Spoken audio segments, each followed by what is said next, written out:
ဗျာအလောဝမ်းမြောက်ဝါဒတာတို့ခေါ်စနေမှာလေ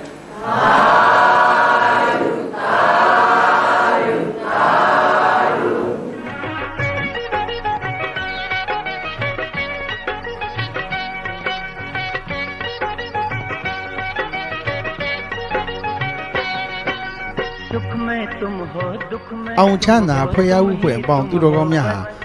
ဝေတာလီကိုလည်းဆက်လက်ထွက်ခွာခဲ့ကြပါပြီ။ जब तक नैया पार न होगी हाथ न छोड़ो तुम हमारे हाथ न छोड़ो तुम हमारे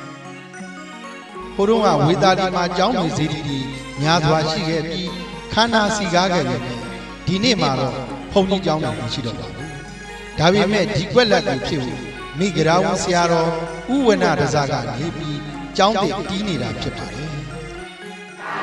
ယေရနာယေရနာမေသုံးပါးတို့ကိုယောဂီမေမြတ်လက်ဆုံးမူ၏ရှိဖို့ပူဇော်ပူမြော်မှန်သောတော်သာ၏ရှင်ဗျာရောရသောကျိုးအားကြောင့်ပေရိက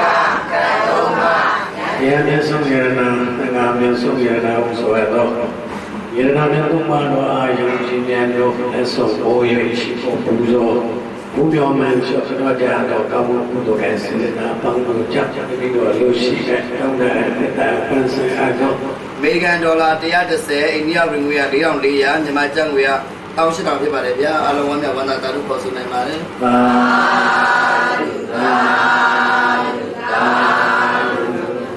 ကျွန်တော်သင်္ကန်းတွေကိုရေးစက်ကပ်ပြန်နိုင်ပါတယ်သင်္ကန်းတွေကြိုင်နာမယ်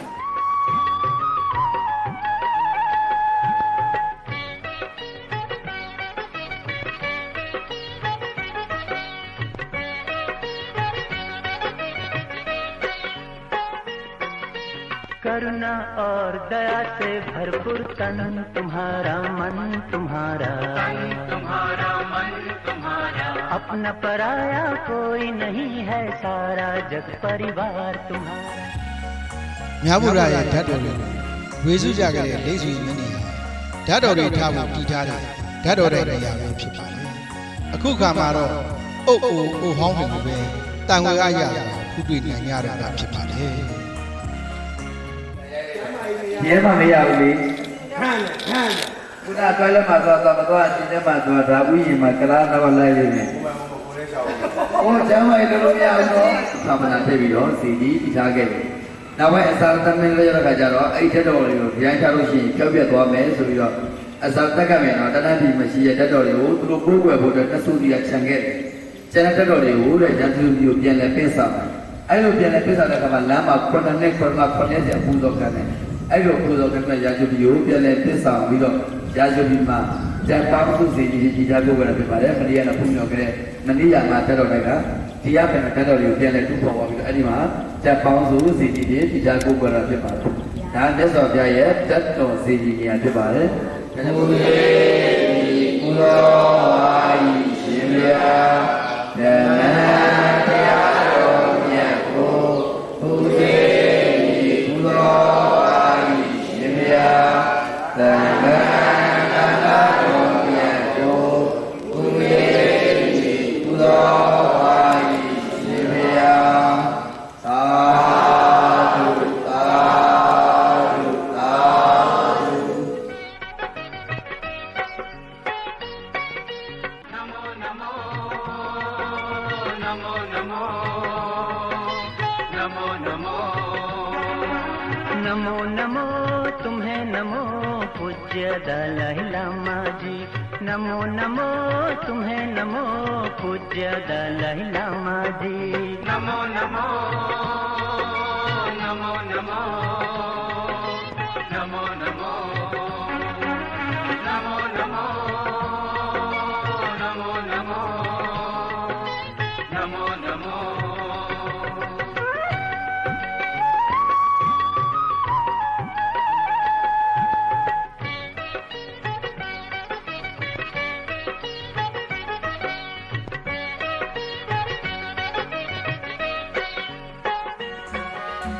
ဝေသာလီဆိုတာဟာ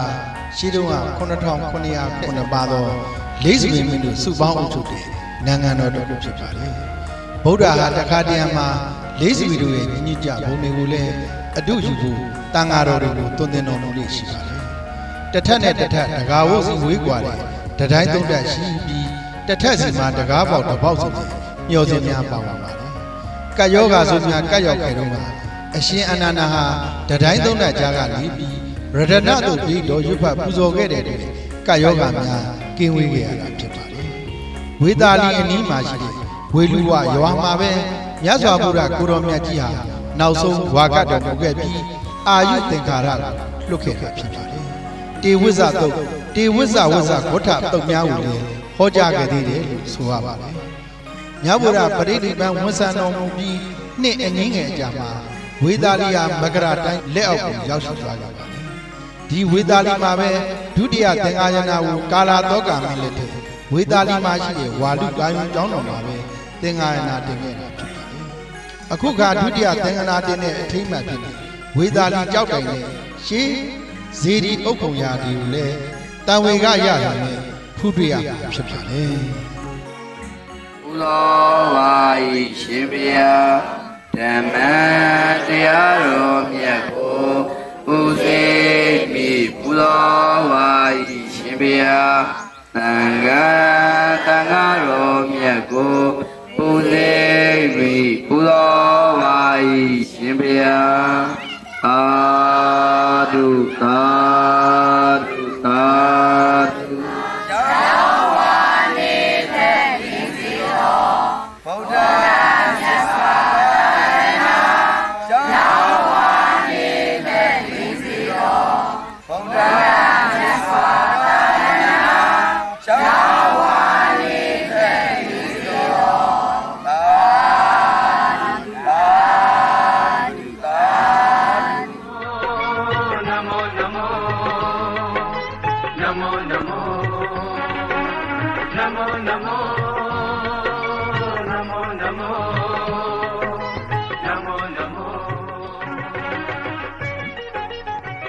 အောင်ချမ်းသာဖရာဥဖွဲ့အပေါင်းသူတော်ကောင်းများဟာမြတ်ဗုဒ္ဓကိုတော်မြတ်ကြီးပရိနိဗ္ဗာန်စံတော်မူရာဘုဒ္ဓနာဝန်ဒေသကိုလည်းရောက်ခွင့်ကြုံရတာဖြစ်ပါတယ် मैं तुम हो दुख में तुम हो तुम ही तुम हो बस हमारे ဘုဒ္ဓနာဝန်ဆိုတာဟာမြတ်ဗုဒ္ဓနိဗ္ဗာန်ရှိဖို့ခိုးလုံတဲ့နေရာဖြစ်ပြီးတန်ဝေစကြီးက၄ဌာနမှာပါဝင်တယ်တန်ဝေကအရာဆုံးဌာနလည်းဖြစ်ပါတယ်မြတ်ဗုဒ္ဓဟာကုသနာယုံမှာပရိနိဗ္ဗာန်စံဝါခြင်းဟာအကြောင်းသုံးမျိုးရှိတယ်မဟာသုဒ္ဓတနာသူကိုဟောတော်မူလို့ချင်းနောက်ဆုံးတာဝကသုဘတ္တအားချွေချွတ်တော်မူလို့ချင်းနဲ့ဓာတ်တော်ကိုလူကျဲကြခြင်းကြောင့်အငြင်းခုံဖြစ်ပွားခဲ့သောဖြံမြေပေးရန်ဒေါနပုံနာချီညွတ်ကြောင့်ဒီကုသနာမှာပဲပရိနိဗ္ဗာန်ပြုခဲ့ရတာဖြစ်ပါတယ်မြတ်ဗုဒ္ဓကိုတော်မြတ်ကြီးဟာမဟာတက္ကရာ148ခုနှစ်ကဆုံလအဘိဓိညနေမှာကုသနာမြို့ရဲ့အရှိဘက်6မိုင်လောက်ကွာမှရှိတဲ့စုံနာလို့အမည်ရှိတဲ့ဗဒိန်တန်ရဲ့တရေဥယျာဉ်မှာတညစ်မြကွန်းခုနားတော်မူခဲ့ပါတယ်။နန်းနဲ့မိုးတောက်တဲ့အခါစုံနာရွှေပရိန်တယ်ကမြတ်စွာဘုရားနဲ့တန်ဃာတော်တွေကိုဝက်ပြူသားရင်းနဲ့ဆွန့်ဆက်ကတဲ့အခါမြတ်ဗုဒ္ဓကဝက်ပြူသားဟင်းများကိုညရဲကနတ်တွေက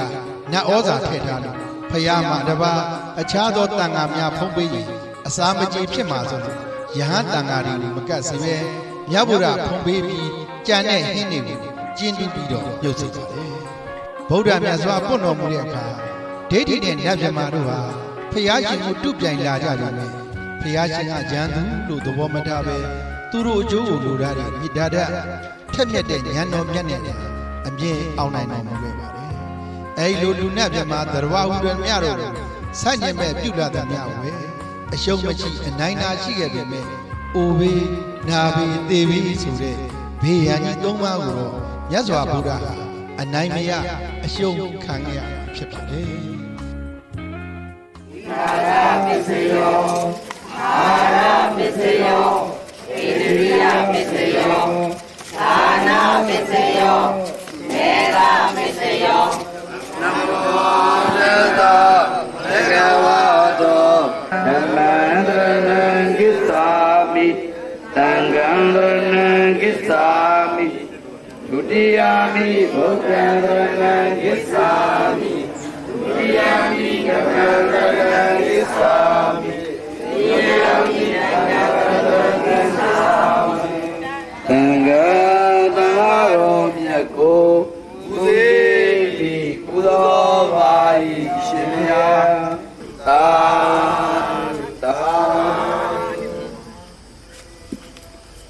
ဘုရားဥဆောင်စဉ်မြင်တွေ့ရတဲ့ဒီစီဒီလုံးလုံးကြီးကကျွန်တော်တို့မဟာပရိနိဗ္ဗာန်စီဒီလို့ခေါ်တယ်မြတ်စွာဘုရားရှင်ကိုရမေကြီးပရိနိဗ္ဗာန်ပြုခဲ့တဲ့နေရာဒါဒီနေရာမှာပရိနိဗ္ဗာန်ပြုခဲ့တာပြီးတော့မှဟိုမှာလျှောက်တော်ကြီးဆိုတာကဒီကိုစားပေါ့နော်အဲ့ဒီမှာပူဇော်ဖို့လို့တာဖြစ်တယ်ပရိနိဗ္ဗာန်ပြုခဲ့တဲ့နေရာကဒီနေရာဖြစ်ပါတယ်ဒီစီလုံးလုံးကြီးဒီစီဒီကိုမဟာပရိနိဗ္ဗာန်စီဒီလို့ခေါ်တယ်ဒီဘက်ချမ်းမှာမြင်တွေ့ရတာဒီအုပ်ပုံ၄တော်ဆက်ဆက်ကအရှင်လို့တော့မထင်မြဲရဲ့စီဒီမြတ်စွာဘုရားနဲ့ညီကိုတုံဝင်းခွက်တော်တယ်ငွေတင်တောင်ကြီးကလေးဘွားတဲ့လူတိုင်းတိုင်းရခဲ့တဲ့အဒီပါရဲ့အရှင်မှာမဟုတ်တောင်းတယ်မဟာပရိဒေမနဇီတော်ကြီးရဲ့အရှိဘက်အောက်ဘက်မှာတော့အရှင်အနုယုဒ္ဓရဲ့ဇီတော်လည်းဖူးတွေ့နိုင်တာပါလေ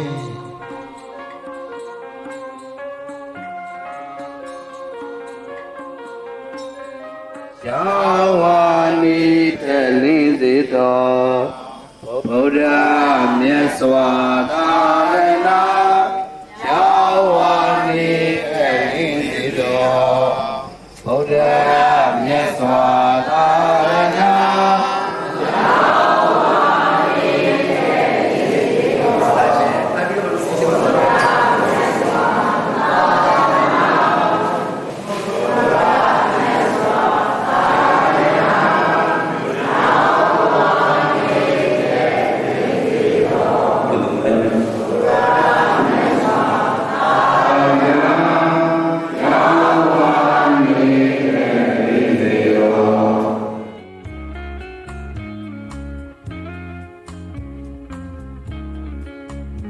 ခြေသားအနန္ဒာဤကုသနာယုံအင်းင်းစုံ၌မြတ်စွာဘုရားကိုတော်မြတ်ကြီးသည်ငြိမ်းချင်းသဘောအနုပါတိတိကနိဗ္ဗာန်ဓာတ်ဖြင့်ပရိနိဗ္ဗာန်ဝန်ဆံတော်မူသောဌာနပါဒကဟုဉာဏ်စီစဉ်းစားက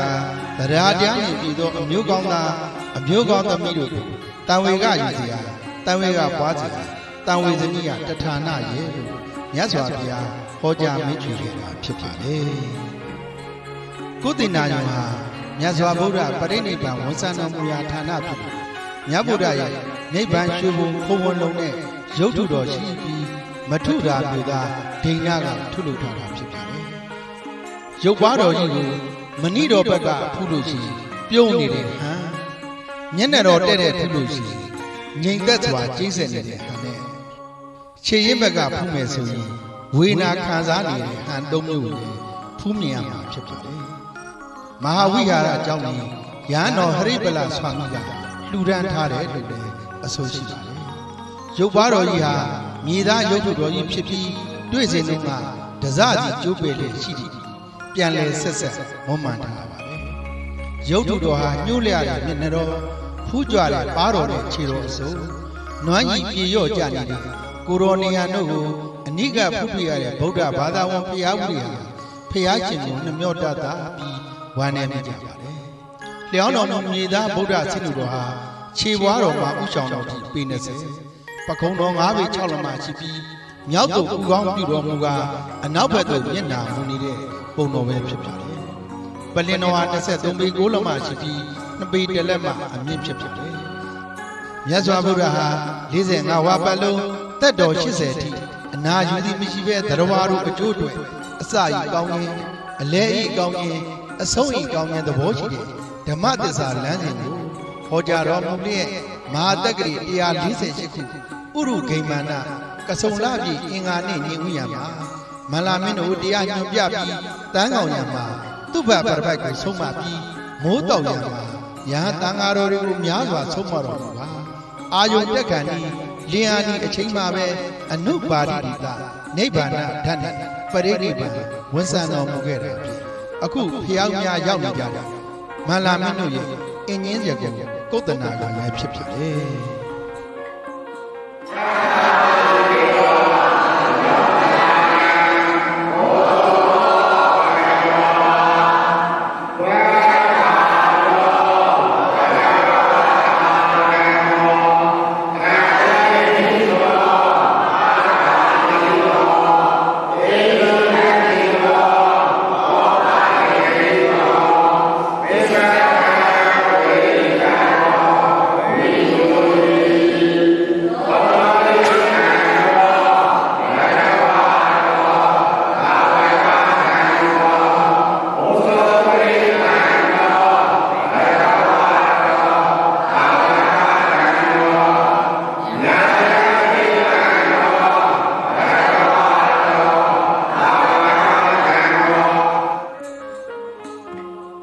မားတော်စီတို့ကဘုံရှင်အာနန္ဒာသူဘာရပရပိုက်ပုံတွေကိုလည်းဗုဒ္ဓဝံဖြစ်စဉ်နဲ့အံကိုက်ဖြစ်အောင်ပလင်တော်ရှေ့မျက်နှာစာမှာစနစ်တကျနေရာပေးပြီးထုတ်လုပ်ထားပါတယ်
ပြပရိနိဗ္ဗာန်ဝန်ဆံတော်မူတဲ့အခါမိသွေးတွေကိုဌာပနာပြီးတည်ထားတဲ့အင်္ဂါရဇီတိကိုလည်းဖုတွေ့နေတာဖြစ်ပါတယ်ဒီနေရာမှာပဲနတ်သားထုထုံပေါ်မှာတင်ထားတဲ့မြတ်စွာဘုရားရဲ့ယုတ်ကလတ်တော်ကိုအရှင်မဟာကတ္တဗမထေရမြတ်ကြီးရဲ့အဋိဌာန်ချက်ကြောင့်သူ့အလိုလိုမီးလောင်ကျွမ်းခဲ့တာဖြစ်ပါတယ်မိသူကြိုးစင်လုံးကဓာတ်တော်နှမျိုးဖြစ်တဲ့ပြိုခွဲတဲ့တာမိန်နာဓာတ်တော်နဲ့မပြိုခွဲတဲ့အတာမိန်နာဓာတ်တော်များကျွတ်ကြံရခဲ့တယ်လို့ဆိုပါတယ်ဒေသခံတွေကတော့ဒီအင်္ဂါရဇီတိကိုရာမာစတုပါလို့လည်းအဆိုရှိတာဖြစ်ပါတယ်မိသွေးဇီတိလို့လည်းခေါ်တယ်နောက်ကမကုဒ္ဒပန္ဒရဇီတိမာလာမင်းတို့ရဲ့အရွယ်ရောက်တဲ့ခါမှာဒီညမှာရောင်တုံးတော့မကိုက်ဆောင်လို့တဲ့မကုဒ္ဒပန္ဒရဇီတိလို့လည်းခေါ်တယ်သမ္မာသမ္ဗုဒ္ဓတ္တနမောတတ္တဘဂဝါတောသရဟောသမ္မာသမ္ဗုဒ္ဓတ္တနမောတတ္တဘဂဝါတောသရဟောသမ္မာသမ္ဗုဒ္ဓတ္တမာနိယပိစယောသဘာဝတပိစယောဉာဏိယပိစယောလေနယပိစယောဥပါရိယပိစယောဥရိသတပိစယောအရဟတောသမ္မာသမ္ဗုဒ္ဓတ္တနမောတတ္တဘဂဝါတောအရဟတောသမ္မာသမ္ဗုဒ္ဓတ္တအတ္တမေယံသဒိဋ္ဌိသဒုဝိယနိနာဓာတုယောအတ္တတတ္တတေယသောတာဝနာမိဓာတုယောစီနာဓာတုယောနာမအောင်မြေဘုရားရှင်ဤဓာတော်မူတော်တို့သည်အတ္တယံသမကွဲမဲ့မမြဲမပြိုခြင်းသောရှိသောဓာတော်မူတော်တို့သည်၎င်းသံမိနာသယောကြပါတို့၏တာလူယောသံမိနာအတ္တမိနာထိုနဝသောဓာတော်မူတော်တို့သည်ရတ္တရတ္တလူပြည်နတ်ပြည်တရားပြည်နှင့်ဓမ္မပြည်ဝါထိုထိုသောယတိတာဤဒါနာတို့၌သမ္မာဝိရိယများသာဓုယောထိုထိုဝိရယတနာဝေဒီဝံကြဘုံ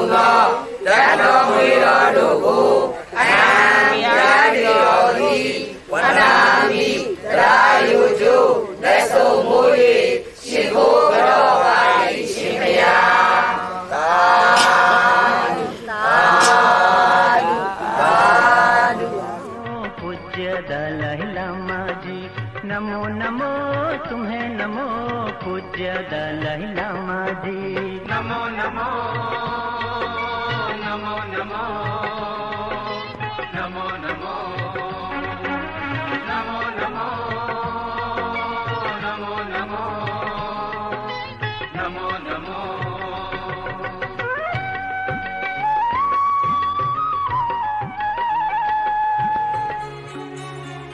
ဟာပရိနိဗ္ဗာန်ဇေတော်ကြီးနဲ့မနီးမွေးရမှာမြတ်ဗုဒ္ဓကိုရောမြတ်ကြီးရေသုံးတက်တယ်လို့ခဲ့တဲ့နေရာရှိပါတယ်။အဲ့ဒီနေရာကိုမာထကုံဝလို့ခေါ်ဆိုပါတယ်။ဒီမာထကုံဝနေရာမှာပဲဖျားเจ้าဆောင်တစ်ခုရှိပြီးဒီဖျားเจ้าဆောင်တွင်းမှာတော့မြတ်ဗုဒ္ဓကိုရောမြတ်ကြီး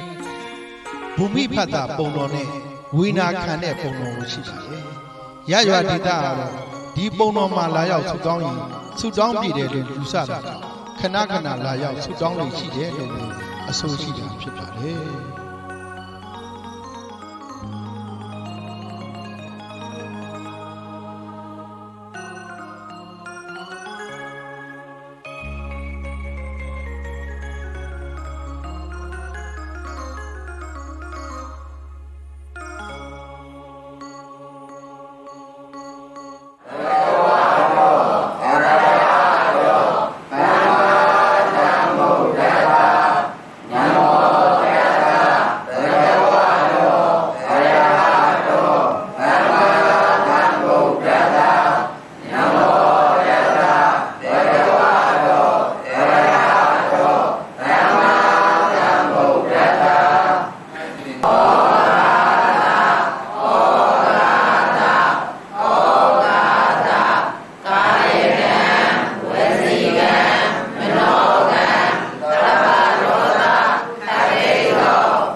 30ဖြစ်ပါတယ်ဗျာအားလုံးဝမ်းမြောက်ဝမ်းသာပါစေလို့ပြောနေပါတယ်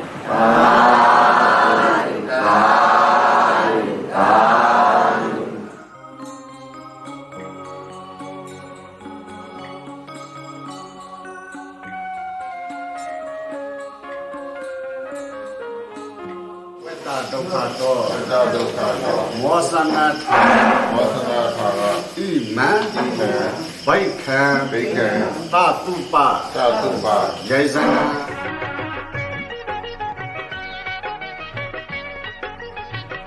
ဖះအလောင်းတော်ဖွာတော်မူရာလုံမီတာမောအင်းကြီးတော်ကိုလည်းရောက်ခွင့်ကြုံရပြီဖြစ်ပါတယ်सुख में तुम हो दुख में तुम हो तुम हो बस हमारे तुम हो बस हमारे जब तक नैया पार न होगी हाथ न छोड़ो तुम हमारे हाथ न छोड़ो तुम हमारे ओ एक हमारे माझी हो तुम एक हमारे माझी हो तुम पूज्य दलाई लामा जी नमो नमो नमो नमो नमो नमो नमो नमो नमो नमो नमो नमो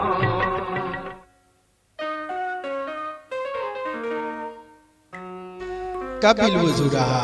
တက်ကြသားကြီးရတယ်အစဖြစ်တယ်အာကရုံးကမီးအောင်တော့တယ်ဩဃကမိမိရဲ့အနွယ်ဆက်တက်ကြသားကြီးရတယ်နေထိုင်ခဲ့တဲ့မြို့တော်ဖြစ်ပါတယ်တက်ကြသားကြီးရတဲ့မြို့တော်ကပ္ပိလူကိုဂေါရမဘုရားအလောင်းဖြစ်တဲ့ကပ္ပိလာယတိကတည်ထောင်ခဲ့တာဖြစ်ပါတယ်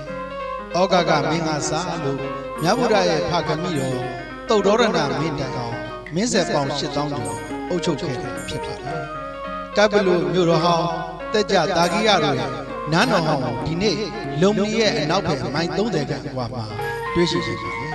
မြတ်စွာဘုရားရဲ့ဖာကမိတော်ဘယင်သုတ်တော်ရဏဘီကြီးထီးမြန်းဆိုင်တယ်ဖရာလောင်တော်သိဒ္ဓတမင်းသား16နှစ်သားမှ29နှစ်သားအထိရမ္မသူဘသူရမ္မဆိုတဲ့ငွေမိုးဆောင်နမ်းမသုံးဆောင်နဲ့အမျိုးသမီးများသာခြံရံပြီးထီးမြန်းစည်းစိမ်ကိုခံစားစံစားခဲ့တာဖြစ်ပါတယ်မြတ်ဗုဒ္ဓအလောင်းတော်သိဒ္ဓတမင်းသားဒီကပ္ပလူမြို့တော်မှာပဲသူဦးသူနာသူသေးယဟန်ဆိုတဲ့နမိတ်ကြီးလေးပါးကိုမြင်မဲ့လို့ကာမဂုဏ်နန်းစည်းစိမ်ကိုရမ်းမိချိန်ထင်မှတ်တဲ့ဖြစ်တကောင်းရန်ကျော်မှာမောင်းဆန်ကိုခေါ်ပြီးတောထွက်ခဲ့တဲ့အရှိမှုတကားကိုတွေ့နေကြုံရမှာဖြစ်ပါတယ် नमो नमो तुम्हें नमो पूज्य दलाई लामा जी नमो नमो तुम्हें नमो पूज्य दलाई लामा जी नमो नमो नमो नमो नमो नमो नमो नमो नमो नमो नमो नमो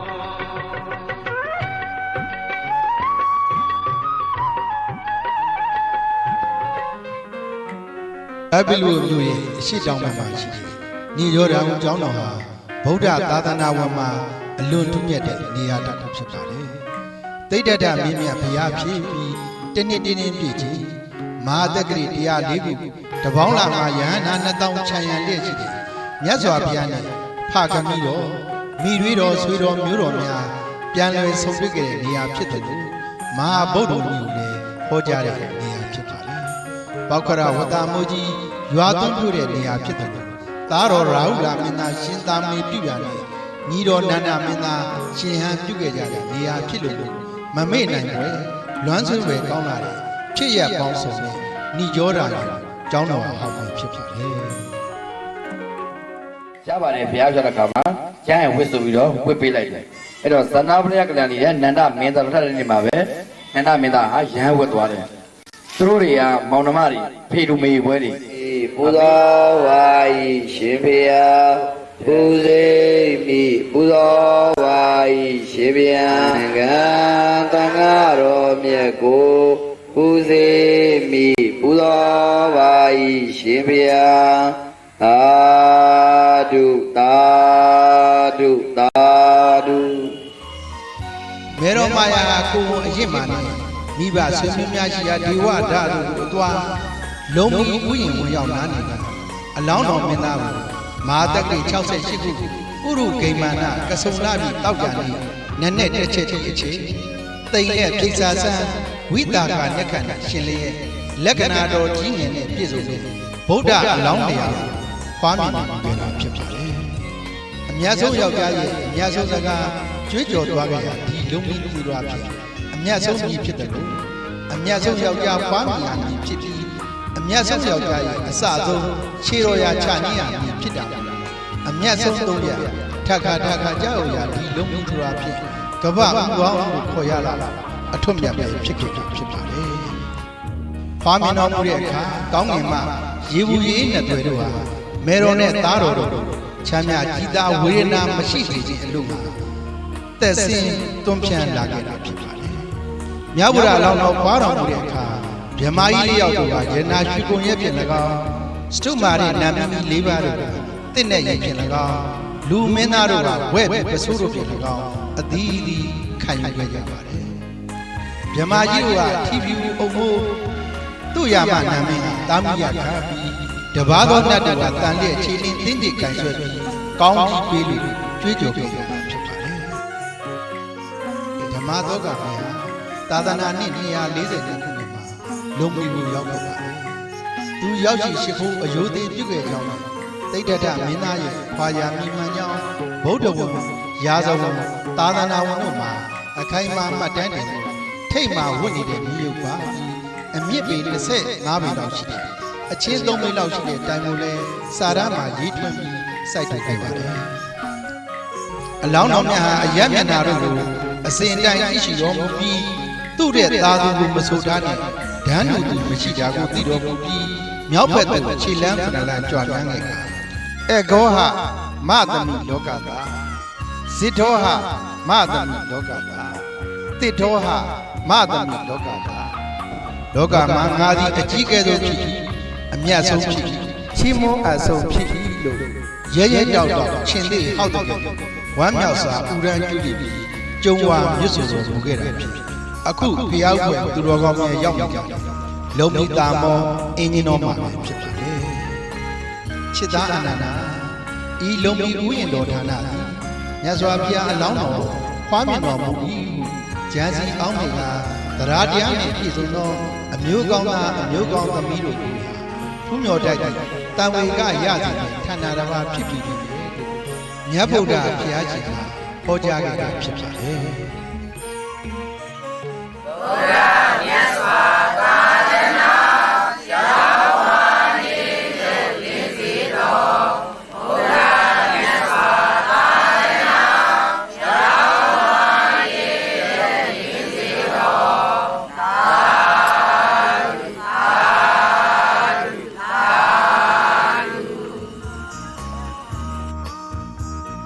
အခုတွေ့မြင်ရတော့ဖြင့်မြတ်စွာဘုရားကိုရောမြတ်အလောင်းတော်ဖွားတော့ကကောင်းငင်ကရေဘူးရေအေးနဲ့တွေ့ကြတဲ့ထိမ့်မြတ်ဖြစ်တည်ထားတဲ့မဲတော်မာယာရေခံပဲဖြစ်ပါတယ်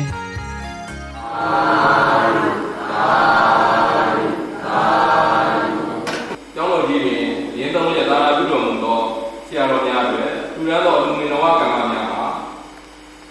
အမေရိကန်ဒေါ်လာ$2အိန္ဒိယရူပီငွေ890နှင့်မြန်မာကျပ်ငွေ8900တို့ဖြစ်ပြီးတော့ကျောင်းတော်၏ဘက်ဆုံးဖြစ်ဖြစ်ထင်းထင်းစောင့်ရှောက်ရန်အတွက်ထူထမ်းသောအလူမီနဝကမ္ဘာများမှာအမေရိကန်ဒေါ်လာ$20အိန္ဒိယရူပီငွေ4900နှင့်မြန်မာကျပ်ငွေ$1,45000လို့ဖြစ်ပါတယ်ခင်ဗျာသူဖြစ်ပါ၍ပြာဝုသူတို့စင်များမှာဝန်းမြောက်မှုမောတာရုခေါ်ဆိုတော်မူကြပါခင်ဗျာ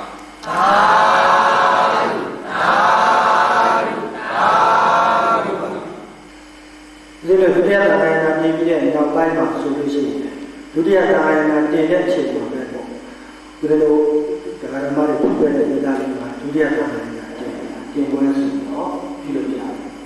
ဒီလိုသာသာလေးဉာဏ်ချင်းချင်းမတည့်ရတဲ့ခုလက်ရှိရတဲ့ဆိုရှင်ဒေရဝါဒနာမဟာယာနသာယနာဆိုပြီးတော့အဓိကပဲဖြစ်ဂိုင်းနှစ်တိုင်းကွဲထွက်သွားတယ်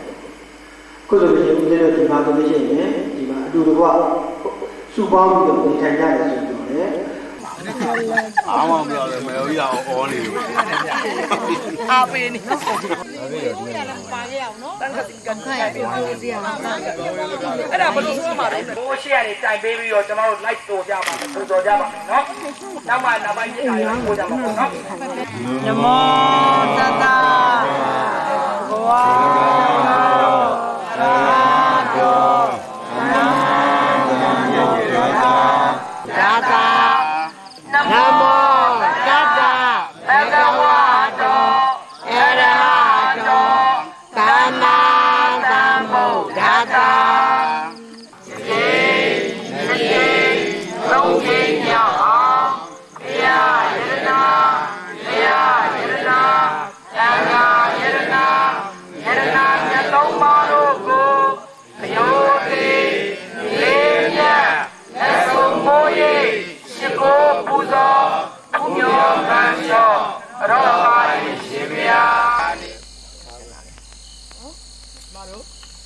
အခုသိမိကလို့ပူဇော်လို့ပြပါပြီကျမတို့ကားပေါ်ကတရား